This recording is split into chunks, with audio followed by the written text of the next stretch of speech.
What is power? Is it a thunderbolt that can shatter mountains? Is it the wisdom to know the future, or is it something bigger? We've all heard of Zeus and Odin, but they are just players on a stage far vaster than you can imagine. Today, we're peeling back the layers of myth and legend from every corner of the globe. We're searching for the ultimate top 10, the beings whose power defines reality itself. From forgotten goddesses of chaos to the entities that dream our very existence, this is the definitive ranking of the most powerful beings in all of mythology. Get ready, because number 1 will change the way you see everything. Mythology's ultimate power ranking, the top 10. Number 10, Hades, the unseen king, Greek mythology. Forget the cartoon villain. The real Hades was one of the 3 most powerful Greek gods, ruling a kingdom every single mortal, and even gods were destined to enter. He wasn't the god of death itself. He was the king of the domain of the dead. His power wasn't in killing, but in absolute, inescapable authority. No one escaped his realm. No one challenged his rule. While his brother Zeus ruled the fleeting world of the living, Hades ruled the eternal destination of all. That is a unique and terrifying form of power. Number 9, the Morrigan, the Phantom Queen, Celtic mythology. Power isn't always about brute force. Sometimes it's the ability to shape destiny itself. Meet the Morrigan, the Celtic goddess of war, fate, and sovereignty. She didn't just participate in battles, she decided their outcomes. Appearing as a crow, a beautiful woman, or an old hag, she would fly over the battlefield, weaving the threads of fate, granting victory to one side and doom to the other. She was a kingmaker and a world breaker. To see her was an omen of your own death, a death she herself had sanctioned. Number 8, Zeus, the king of Olympus, Greek mythology. You knew he'd be on the list. Zeus is the archetypal king of the gods. He overthrew his father, the Titan Cronus, freed his siblings, and won the throne of Olympus in a war that shook creation. His lightning bolt is one of the most iconic weapons in all of mythology, a symbol of absolute authority and instantaneous destruction. He commands the sky, enforces justice, and rules over a pantheon of incredibly powerful gods and goddesses. But he's only number 8. Because ruling one pantheon is nothing compared to what's coming next. 7, Amaterasu, the sun goddess. Now, power doesn't always have to be violent. Amaterasu Omikami is the queen of the heavens and the sun goddess of Japanese myth. Her power is absolute. She is the one who gives life to everything on earth, and she is also the ancestor of the Japanese imperial family. And when her brother, the god of the underworld, angered her, she didn't throw a lightning bolt or unleash a torrent of fire and brimstone. No, her wrath was far more terrifying. She simply left. She retreated into a cave, and the entire universe plunged into darkness and chaos. The other gods couldn't force her out. They had to trick her. Amaterasu, power is so fundamental that her very presence dictates the existence of light and order in the world. And with that kind of power, she is the ultimate life form. Number 6, Ra, the sun god, Egyptian mythology. Before the Greeks, before the Norse, there was Ra, the undisputed king of the Egyptian gods and the creator of all things. Each day he journeyed across the sky in his sunboat, giving life to the world. Each night he journeyed through the underworld, fighting the serpent of chaos, Apep, to ensure the sun would rise again. If he failed, even for one night, all of creation would be consumed by darkness. His power wasn't just authority, it was a constant active struggle that maintained the very fabric of reality. Number 5, Tiamat, the primordial dragon mother, Babylonian mythology. Now we take a massive leap in scale.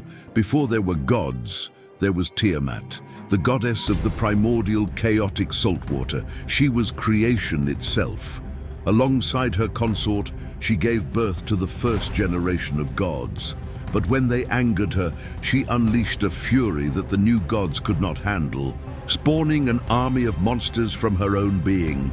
It took their greatest champion, Marduk, armed with the powers of all the other gods, to defeat her. And even in death, her power was absolute. Her corpse was used to create the heavens and the earth. She wasn't just in the universe, she is the universe. Number 4, Shiva the Destroyer, Hinduism. We enter the cosmic endgame. Shiva is one of the principal deities of Hinduism, known as the Destroyer. But this isn't evil destruction. It's the necessary destruction that paves the way for new creation. He is a being of pure, untamable cosmic energy. When Shiva performs his divine dance, the Tandava, he destroys the universe, dissolving everything back into a single point of pure potential, ready for the cycle to begin anew. His power isn't just to defeat enemies, it's to unmake reality itself. A power so immense, it's considered a fundamental force of the cosmos. Number 3, Azathoth, the blind idiot god, Lovecraftian mythos. What if our entire existence was a mistake, a cosmic accident?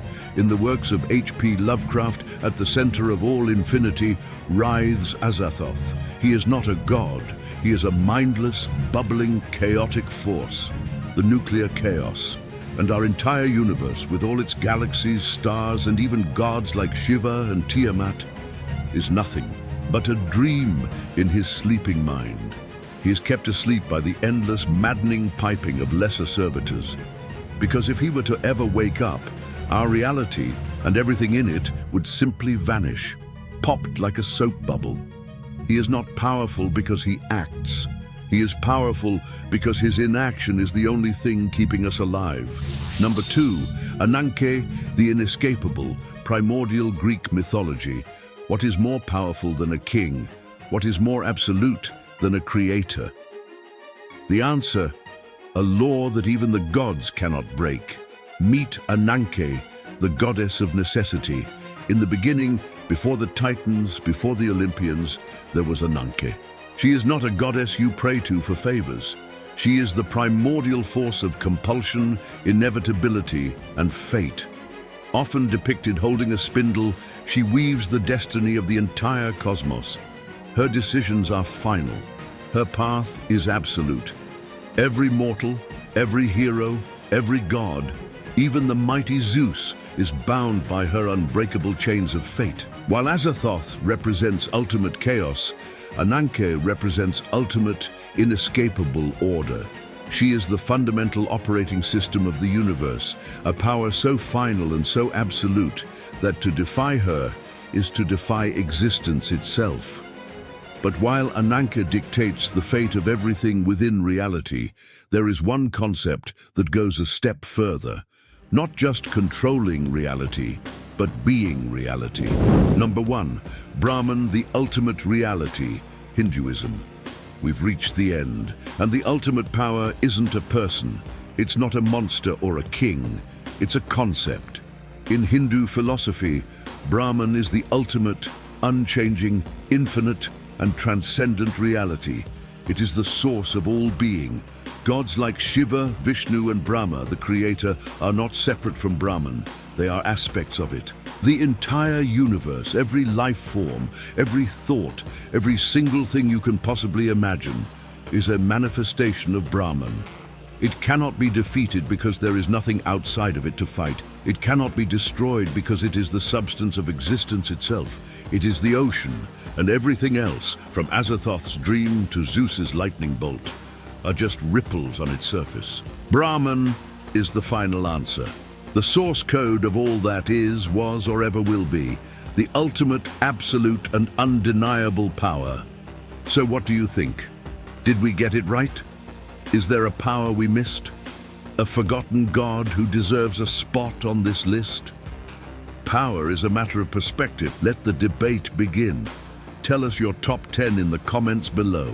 And if you want to explore more of mythology's greatest secrets, make sure to subscribe and hit that bell.